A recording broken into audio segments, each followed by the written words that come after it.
C'est en Suisse que tout commence, entre les montagnes, un endroit calme, presque trop.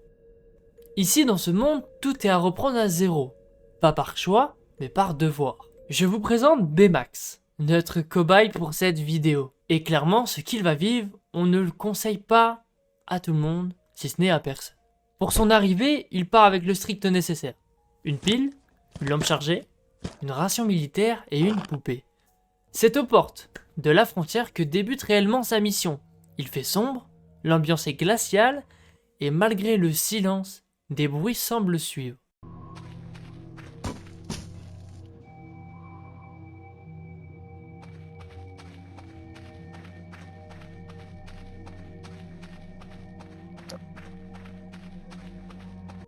Après une bonne demi-heure de marche, il arrive enfin devant ce qu'il deviendra son futur foyer, et ce pour très longtemps. Code 1111, la porte s'ouvre, et à partir de là, les choses deviennent très sérieuses. Une base abandonnée, on comprend très vite que tout a été laissé à l'abandon. Entre déchets, moisissures, débris, pourtant en fouillant il reste quelques traces de vie, quelques rations encore consommables, des meubles en état, et surtout les empreintes d'un ancien passage, d'un ou plusieurs scientifiques qui eux aussi ont vécu ici.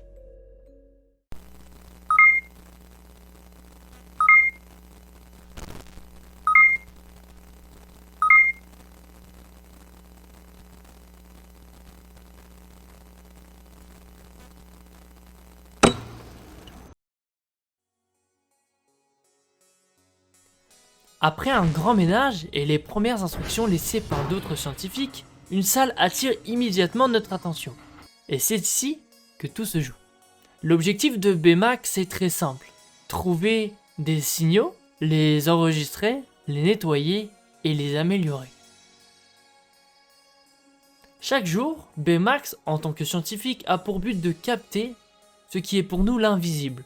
Analyser des ondes venues de nulle part, à vérifier les satellites, les serveurs, car en effet rien ne doit tomber en panne. Chaque signal doit être plus clair que celui de la veille. Pour traverser la zone, un quad devient vite indispensable. Les distances sont longues, et quand la batterie tombe à zéro, le silence devient pesant. Peu à peu, une ambiance plus saine s'installe. Moins de peur, plus de concentration, Baymax travaille, répare et optimise. Une routine rassurante, une routine qui occupe l'esprit et une routine qui en devient addictive.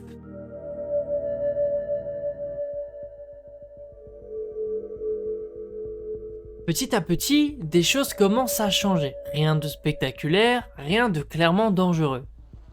Des petits détails, des objets qui ne sont plus exactement à leur place, des bruits qui apparaissent, puis disparaissent. Parfois, le courant se coupe, juste assez longtemps pour te faire douter. Est-ce que notre scientifique est fou? Ou bien se passe-t-il vraiment des choses? Les signaux continuent d'arriver, certains sont vides, d'autres semblent mener nulle part et certains vous semblent bien trop familiers. On ne sait jamais si c'est normal. Il est donc laissé seul face à ses propres interprétations. Ce n'est pas un monde de jumpscare, mais c'est un monde de terreur lente, où chaque détail te fait douter de ce que tu vois et où la paranoïa cohabite avec lui. La suite pour Baymax, la voilà. Entre une routine et de la paranoïa, de plus en plus de choses lui sont arrivées. Des événements étranges, des entités mystérieuses, et tout ça, je ne peux pas vous les partager. Aucun spoiler, car cette histoire, c'est qu'une seule chose. Voice of the Void. Un jeu 100% gratuit en pré-alpha, où ce genre d'histoire, d'habitude on les fuit, mais cette fois que je vous conseille fortement. J'ai découvert ce jeu et c'est une vraie expérience, j'en suis carrément addict. Plein de choses sont là à vous attendre et d'autres arriveront encore. Le jeu est disponible encore une fois en pré-alpha gratuitement. Et moi je vous dis à très bientôt pour une prochaine vidéo.